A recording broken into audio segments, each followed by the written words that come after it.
Assalamualaikum warahmatullahi wabarakatuh. Saudara, kembali lagi berjumpa dalam Sapa Kalsel, dan di pagi hari ini kita akan berbicara mengenai penyelenggaraan pemilu di Kabupaten Banjar. Dan di studio kami sudah hadir Divisi Teknis Penyelenggaraan Pak Ajis ya Pak. Ya. Assalamualaikum Bapak. Waalaikumsalam warahmatullahi Sehat Pak wabarakatuh. ya? Alhamdulillah sehat. Sehat. Dan di samping kami juga sudah hadir Ibu Rosmilawati, Divisi Sosialisasi. Assalamualaikum.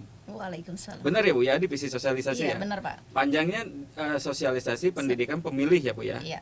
Iya. Apa kabar nih hari ini Bapak Ibu? Alhamdulillah. Alhamdulillah baik. baik. Kegiatannya apa nih yang sedang dilakukan oleh KPU Kabupaten Banjar, karena mengingat waktu pemilu ini kan tinggal hitungan hari Bu ya, boleh dikatakan demikian seperti itu. Apa yang sedang dilakukan oleh KPU Kabupaten Banjar seperti itu? Kita KPU Kabupaten Banjar ini adalah dalam tahapan pencermatan daftar calon tetap. Kemarin daftar calon sementara kita umumkan pada tanggal 18 Agustus 2023. Nah, jadi dari tanggal 18 Agustus kemarin, mulai tanggal 19 sampai seterusnya ini kita masuk ke tahap pencermatan DCT. Jadi nanti kita umumkan pada tanggal 4 November. Nah, jadi berharap mudah-mudahan daftar calon tetap yang akan kami umumkan nanti bisa diterima di masyarakat, dan itulah bakal calon yang akan dipilih oleh masyarakat khususnya di Kabupaten Banjar untuk mewakili di baik di DPRD Kabupaten, DPRD Provinsi maupun di DPR RI. Tanggal berapa Pak untuk penetapannya?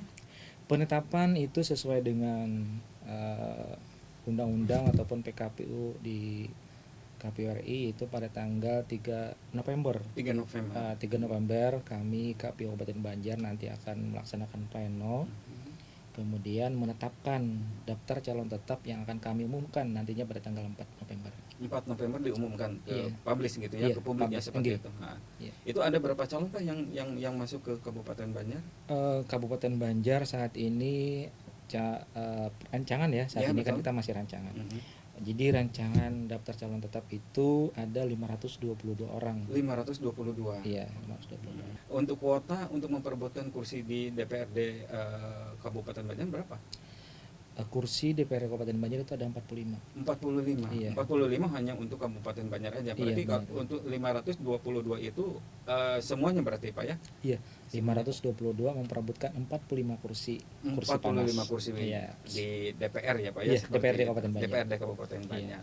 Nanti setelah penetapan resminya itu kan di tanggal 4 ya Pak ya? Iya. Resminya di tanggal 4 November. Apa yang kemudian agenda yang penting setelah dari penetapan itu? Setelah penetapan kemudian kita umumkan, kemudian setelah itu nanti ada tahapan kampanye. Tahapan Nah, kampanye. jadi kampanye nanti akan dimulai pada tanggal 28 November sampai dengan 10 Februari. 28 November sampai 10 Februari. Berarti Iya. 4 hari menjelang pemilihan ya Pak ya? Iya, jadi Seperti 3 itu. hari setelah 3 hari sebelum pencoblosan itu disebut Oh iya, dengan benar 3 hari. Masa Iya, tenang ya Pak iya, ya? masa Berarti tenang. di dalam masa tenang itu berarti tidak ada kegiatan apapun ya Pak, seperti Benar. itu. Gitu. Nah, berkaitan dengan lokasi kampanye seperti itu, apakah itu sudah diatur juga oleh KPU Kabupaten Banjar? Kalaunya untuk lokasi saat ini kan kita masih ini ya Bu ya, masih membahas titik lokasi yang nantinya kan kita tetapkan melalui SK KPU Kabupaten Banjar. Melalui SK KPU Kabupaten Banjar. Dan itu Iya. juga diatur dari pusatnya. Ada PKPU-nya Pak ya? Benar. Ada PKPU-nya seperti itu. PKPU 20 tahun 2023. Oh, berarti sudah ada yang baru Maksudnya iya, PKPU-nya? iya benar. Revisi dari PKPU 15 kemarin kan. Oh, gitu. Kemarin kita KPU RI menerbitkan PKPU 15 tahun 2023, kemudian ada judicial review, kemudian ada putusan Mahkamah Konstitusi nomor 65 tahun 2023 yang mengabulkan permohonan sebagian daripada pengajuan permohonan kemarin, dan kita KPU khususnya KPU RI menerbitkan PKPU terbaru yaitu PKPU 20 tahun 2023. Ya, berkaitan dengan kampanye, apakah itu diatur juga di dalam itu secara gamblang gitu Pak, seperti itu? Kalau untuk kampanye mungkin nanti bisa nih disampaikan oleh Ibu yang cantik. Iya, Ibu Rosmilawati ya, betul ya, Iya, seperti siap, itu. Pak. Boleh Bu ditambahkan terkait dengan Iya, kampanye iya. seperti itu gimana Bu? Ya, sebenarnya sudah ada di PKPU nomor 15 ya Pak ya, nomor 15 tahun 2023. Di situ tercantum semuanya tentang kampanye.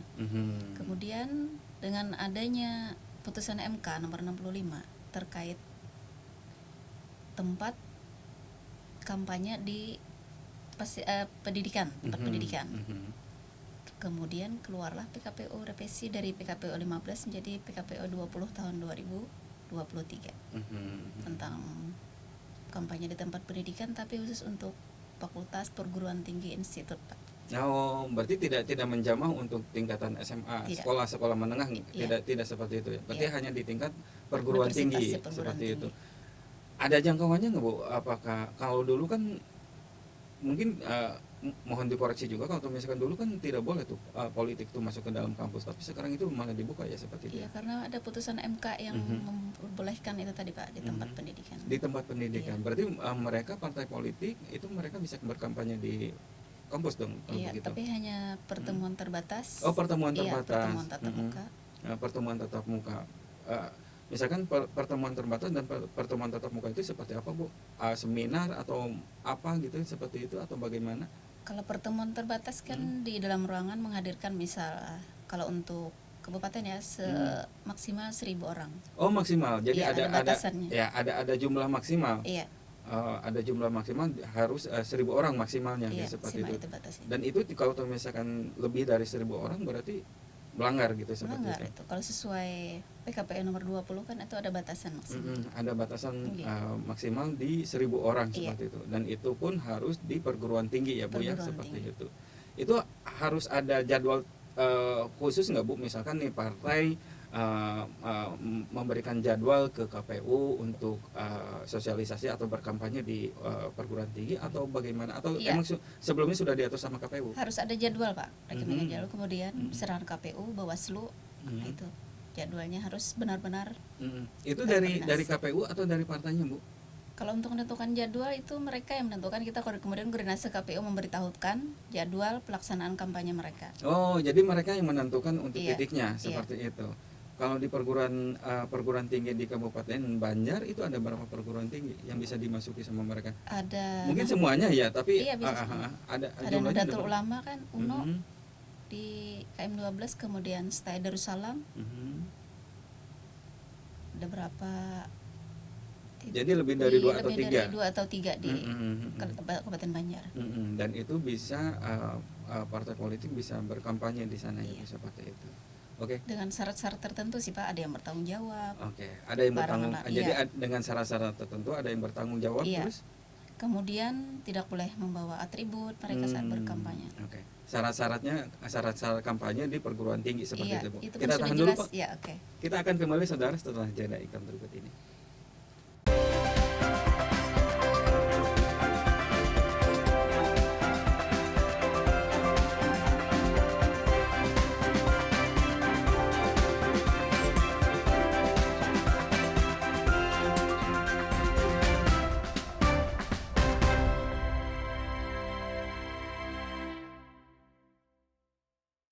Terima kasih saudara, masih di Sapa Kalsel dan kita kembali lagi melanjutkan perbincangan di pagi hari ini bersama Komisioner KPU Kabupaten Banjar, Pak Ajis, selaku Divisi Teknis dan Penyelenggaraan, juga Ibu Rosmi Lawati dari Divisi Sosialisasi. Seperti itu. Pak, kalau tadi kan berbicara tentang syarat, harus ada persyaratan ya Bu ya masuk ke dalam kampanye di kampus seperti itu. Dari Pak Aji sendiri untuk teknis penyelenggaraan gitu seperti itu, apakah juga sudah mempersiapkan bagaimana dengan keamanannya, kemudian bagaimana dengan konsolidasi dengan pihak-pihak terkait, misalkan dengan kampusnya, dengan polisinya dan sebagainya kayak begitu? Ya, tadi sebagaimana telah disampaikan Ibu Rusmila, partai politik sebelum melaksanakan pertemuan terbatas itu maksimal 1.000 ya, maksimal, tapi kurang boleh, lebih nggak boleh. Oh, lebih nggak boleh. Kalau kurang boleh. Kurang boleh. Jadi minimal 1 hari sebelum pelaksanaan itu surat dari partai politik sudah tersampaikan ke KPU, Bawaslu dan juga pihak kepolisian. Nah, jadi penyampaian tersebut berkenaan dengan tempat, kemudian jumlah peserta, kemudian waktu, tanggal, jam, dan juga siapa saja yang hadir dari tim kampanye, kemudian apa saja temanya akan disampaikan. Kemudian juga saat penyampaian kampanye tersebut itu bukan serta-merta dibolehkan membawa atribut kampanye. Jadi atribut kampanye baik itu topi, baju, pamflet dan selebaran itu nggak boleh disebar di Perguruan tinggi nggak boleh. Pak, ya. Jadi yang dibolehkan di sana itu hanya penyampaian visi misi. Nah, jadi partai politik bisa mengkampanyekan partai politiknya ataupun calonnya itu melalui penyampaian visi misi. Jadi bukan penyampaian berbentuk pembagian alat peraga kampanye, tidak seperti itu. Oh, berarti ada perbedaan antara kampanye di perguruan tinggi dengan kampanye yang di luar perguruan tinggi. Betul. Perbedaan mencoloknya itu tadi mereka tidak menggunakan atribut ya seperti Iya, itu. Egy. Tapi untuk jumlah peserta dari misalkan ada salah satu partai yang kemudian dia melakukan kampanye di sana, itu dari partai itu sendiri membawa banyak orang, itu nggak masalah gitu ya seperti itu. Boleh. Oh, boleh ya. Selama tempatnya tadi kan terpenuhi. Jadi 1.000 orang itu total dengan peserta ya Pak ya? Iya. Total pesertanya 1.000 orang maksimal. Maksimal ya. Tinggi. Maksimal. Dan juga sebelum sebelum pelaksanaan kampanye itu kan tadi ada penanggung jawab.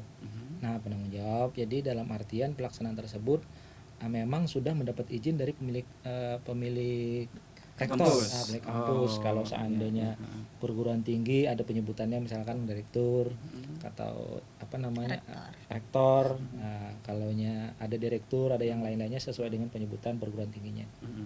Dan itu harus seizin mereka ya. Betul. Harus seizin. Berarti kalau misalkan tidak diizinkan berarti tidak diperbolehkan seperti itu. Ada berapa partai Pak yang di Kabupaten Banjar yang masuk ke pemilu 2024 itu?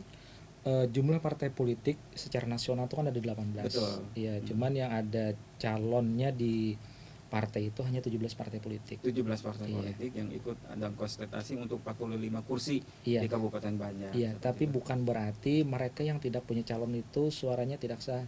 Suaranya juga sah. Suaranya tidak sah. Nah, dan mereka juga ikut kampanye. Iya, mungkin nggak ada karena nggak ada calonnya. Cuma mereka sebagai terdaftar sebagai peserta pemilu tapi mereka tidak memiliki calon. Kalau misalkan nanti di suatu saat pada saat hari pencoblosan kemudian ada suara yang masuk berarti itu sah. Itu sah. Karena tapi dengan mereka hanya tidak ikut kampanye aja karena tidak ada calonnya seperti itu. Oke. Untuk Ibu Ros, tadi kan berkaitan dengan kampanye di perguruan tinggi seperti itu. Apakah itu juga sudah disosialisasikan ke setiap perguruan tinggi dengan aturan yang baru ini? Ini baru akan agenda kami di tanggal 28 nanti Pak. Sekalian Hari Sumpah Pemuda kami akan sosialisasi langsung ke Stai Darussalam sekalian nonton bareng. Iya. Karena itu masif ya Bu ya? Iya. Kalau tidak salah itu saya sempat ngobrol-ngobrol juga dengan KPU lain bahwa di tanggal ada 2 agenda besar. Ya, pas Hari Santri sama Hari Sumpah Pemuda. Sumpah Pemuda. Itu agendanya apa Bu yang dikeluarkan oleh KPU Banjar? Kalau untuk di Hari Santri tanggal 22 Oktober nanti kami bertempat di Darul Hijrah sekalian sosialisasi kepada pemilih pemula. Oh, pemilih pemula. Iya, kalian nonton bareng Kejarlah Janji itu. Iya, film itu ya seperti itu. Berarti di kampus juga sama? Di kampus sama. Di tanggal 28 nonton bareng juga. Nonton bareng sekalian sosialisasi. Sekalian sosialisasi berkaitan dengan kampanye politik di kampus gitu seperti itu. Kalau untuk pemilih pemula di Kabupaten Banjar ada berapa Bu? Ada berapa persen dari total keseluruhan DPT? Total keseluruhan berapa persen ya? Hampir diperkirakan 30% ya. Iya. Ada 30%-nya. Ada 30. Kalau untuk nasional kan 50 ya, 56 kalau nggak salah itu seperti itu. Kabupaten Banjar banyak pemilih pemula. Jadi sosialisasi kami itu lebih fokus ke pemilih pemula, Pak. Kayak kemarin sudah di SMA. SMA 2 Martapura. Tapi sebenarnya untuk pemilih pemula hampir merata ya Bu di setiap daerah ya Bu ya, seperti itu. Karena untuk pemilih pemula itu bukan hanya orang yang baru berusia baru menginjak 18, tetapi sudah ketika ada orang yang baru memilih pada saat itu juga dikatakan pemilih pemula mungkin seperti itu. Tapi yang menjadi target sasaran dari KPU Kabupaten Banjar yang mana nih Bu? Apakah yang sudah berusia 50 atau 40 yang sudah berusia ini tapi baru mencoblos atau baru usia di 18 itu? Kalau sosialisasi untuk Kabupaten Banjar lebih fokus ke pemilih pemula, Pak. Generasi Z, Gen Z gitu seperti itu. Iya. Sudah dilakukan berapa kali Bu kalau misalkan untuk disosialisasi di Gen Z itu? Sudah sering Pak. Sudah sering. Iya, Responnya gimana Bu? Responnya sih mereka sangat bagus, bahkan langsung kami praktekkan di dalam pemilihan ketua OSIS. Prakteknya apa tuh untuk praktek pemilihan kayak begitu? Iya, pemilihan ketua OSIS sekalian sosialisasikan langkah-langkah atau tahapan-tahapan pemilihan tersebut. Langkah-langkah dan tahapan Tahapan-tahapan pemilihan. yang lalu, iya. Nah, seperti apa tahapannya, langkahnya seperti apa juga seperti Kayak tahapan pertama kan misal dalam pemilihan ketua OSIS pendaftaran calon. Nah, sama kan dengan yang kita lakukan di pemilu. Terus pada saat hari H mencoblos Iya. gitu seperti itu Iya. gitu. Ada apa istilahnya, ada tema khusus ya, mungkin disampaikan bagaimana dia mencoblos kayak begitu, ada seperti itu. Kalau untuk di SMA sih tema khususnya ke demokrasi, Pak. Oh, Karena lebih mereka ke- kan sekarang pakai kurikulum merdeka dengan adanya yang P5 itu, proyek pelajar penguatan pelajar profil Pancasila. Gitu. Oh, lebih kepada Lebih ke- pemahaman iya, ya, lebih mungkin ke pemahaman demokrasi ya, Pak. lebih ke pemahaman demokrasinya. Berarti kalau untuk teknisnya mungkin nanti gitu ya, seperti Iya. itu gitu. Oke. Pemahaman demokrasi dalam ukuran, dalam pandangan Ibu pada saat mereka diberikan sosialisasi, pemahamannya seperti apa? Kita tahan Responnya dulu, sih, Bu. iya. Kita akan kembali saudara setelah jeda iklan berikut ini.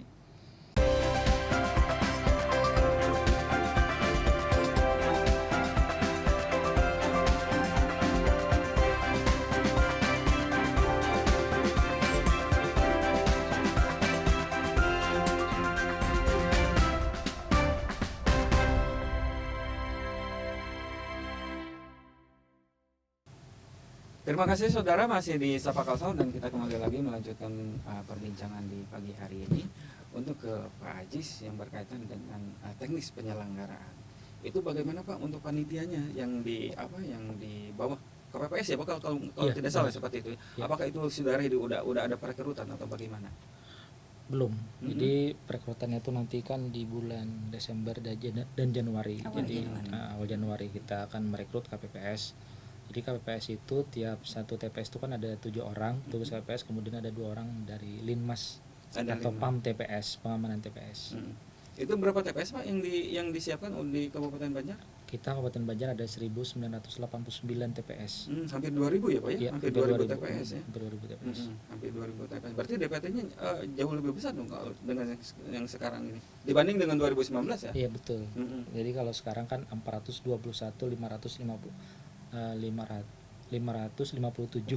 jumlah pemilih DPT yang terdaftar di Kabupaten Banjar.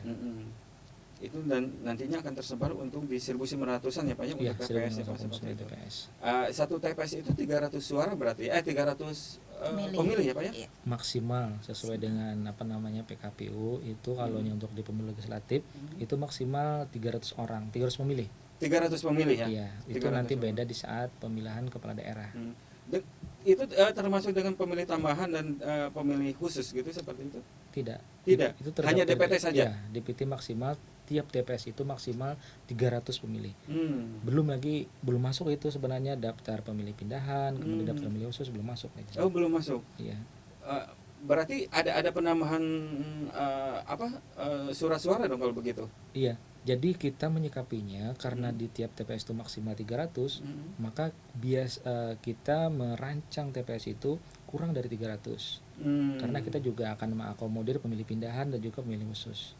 Pemilih pindahan dan pemilih khusus Iya. seperti itu. Dan itu kan bisa bisa terdeteksi nggak Pak untuk pemilih pindahan itu ada berapa gitu kan, seperti itu kan, karena ada apa ya istilahnya, ada pendaftarannya Pak ya? Iya, 30 hari dan 7 hari sebelum Iya, hari H 7 itu hari seperti sebelum itu. hari H. Kita juga sudah melaksanakan rekapitulasi tiap bulan kan. Kita juga di tiap desa ataupun kelurahan kita juga sudah membentuk posko pengaduan bagi yang akan melakukan pindah memilih. Berarti sudah terproyeksikan, sudah tergambarkan akan berapa banyak nih yang akan masuk untuk menjadi pemilih pindahan seperti itu. Benar. Jadi sudah kita kan tiap mengupdate terus kan. Tiap bulan kita update nanti berakhir pada 7 hari sebelum pelaksanaan. 7 hari sebelum Iya. pelaksanaan pencoblosan ya Pak ya? Iya. Oke. Kemudian untuk surat suara itu sesuai dengan PKPU itu penambahan 2% dari jumlah DPT. Penambahan 2% dari jumlah DPT. Iya. Itu semuanya berarti ya, semua TPS. TPS seperti Iya ya. benar. Semua TPS itu tambah 2%. Jadi surat suara yang disediakan di tiap TPS itu tambah 2% dari jumlah DPT yang terdaftar di TPS tersebut. Kalau yang sekarang sudah masuk logistik Pak yang dari ini. Nanti besok itu masuk logistik, tapi berupa ini aja, berupa Bilik suara. iya bilik suara. Bilik suara. Iya bilik suara. Untuk kotak surat suaranya belum. Kotak surat suaranya belum. Ya? Kalau surat suara nanti kan prosesnya itu setelah penetapan DCT. Iya. Jadi supaya tidak ada perubahan, tidak ada Betul. pergantian lagi. Tinta juga ya yang penting ya Pak, seperti itu Iya, ya. tinta. Karena mekanisme ini Bu, pemilu yang sekarang itu kan dicoblos ya Bu, seperti itu ya. Bukan dicontreng kan kemarin itu kan ada yang dicontreng, sekarang dicoblos ya. Berarti hampir bersama dengan 2019 berarti. Iya, 2019. Jadi yang dicontreng itu kemarin 2014 kalau nggak salah. 2014 contreng, kemudian 2019 dicoblos. Kemudian 2024 dicoblos. Iya, perbedaannya di 2019 kemarin kan pemilu presidennya, kalau 2014 itu beda. Nah, jadi 2019 itu bersamaan. Jadi pemilihan itu di TPS itu ada 5 surat suara. Yang sebelumnya kan cuma 4 karena pemilu presidennya setelah pemilihan legislatif. Kalau 2019 itu kan langsung pemilihan presiden serentak. Jadi ada 5 surat suara.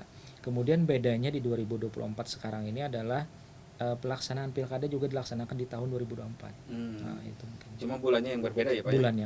Bulannya yang berbeda. Oke. Surat suara yang dikatakan sah itu atau dicoblos itu bisa dijelaskan Pak, bisa disampaikan kepada pemirsa bahwa surat suara ini dikatakan sah apabila dicoblos di bagian mananya gitu, seperti itu. Surat suara sah itu yang pertama ditandatangani oleh ketua KPPS. Jadi surat suara tidak sah apabila surat suara itu tidak ditandatangani oleh ketua KPPS. Kemudian untuk pemberian hak suaranya itu dicoblos boleh di nomor urut, di nomor urut partai, di nomor urut calon, ataupun di lambang partai politik tersebut. Jadi dalam pemberian hak suara, kalau seandainya mencoblos partai maka suaranya sah untuk partai tersebut. Tapi kalau seandainya mencoblosnya di nama calon di partai tersebut, itu suaranya sah untuk calon tersebut. Jadi kalau seandainya pemberian suaranya 2 kali, di partai politiknya dicoblos, kemudian di nama calonnya itu dicoblos, maka suaranya sah untuk calon. Oke. Pencoblosannya cukup 1 kali atau 2 kali atau berapa kali? Pencoblosannya 1 kali. 1 kali. Dalam satu kertas suara itu cuma 1 kali yang harus dicoblos. Iya. Dan itu dikatakan sah. Iya. Berarti kalau lebih dari 1 kali? Lebih dari 1 kali selama pencoblosannya itu di calon yang sama ataupun partai politik yang sama, itu tetap sah. Tetap sah. Berarti lebih dari 1 kali pun tetap sah ya Pak ya? Iya. Kalau di tempat yang sama. Iya. Oke. Kalau misalkan di tempat yang lain berarti tidak sah seperti itu. Iya. Oke. Ya, kembali ke sosialisasi Ibu mengenai hal yang tadi untuk berapa surat suara yang nantinya akan dibagikan ke DPT pada saat pencoblosan, apakah itu juga menjadi materi sosialisasi ke pemilih pemula seperti itu? Kalau itu ada divisi Rendaten Pak yang membahas masalah itu. Kalau kami sosialisasinya di sekitar pemilih untuk mengajak gitu ya, untuk mengajak mereka lebih berpartisipasi. Lebih mengajak untuk berpartisipasi ke pemilu ya, seperti itu. Pemilu. Nah, Pak Haji, kalau untuk di Kabupaten Banjar itu nantinya akan berapa surat suara yang akan dibagikan ke DPP itu seperti itu? Surat suara yang disampaikan ke DPT itu kan ada 5 surat suara ya. Jadi surat suara untuk pemilihan anggota DPRD Kabupaten, kemudian surat suara untuk pemilihan DPRD Provinsi, surat suara untuk DPR RI, kemudian surat suara untuk DPD RI, dan juga surat suara untuk pemilihan presiden dan wakil presiden. Berarti ada 5 surat suara. 5 surat suara untuk masing-masing DPT ya Pak ya? Iya. Pada saat nanti pencoblosan. Iya. Ya, baik. Demikian saudara perbincangan di pagi hari ini, kita akan kembali di episode berikutnya. Sampai jumpa.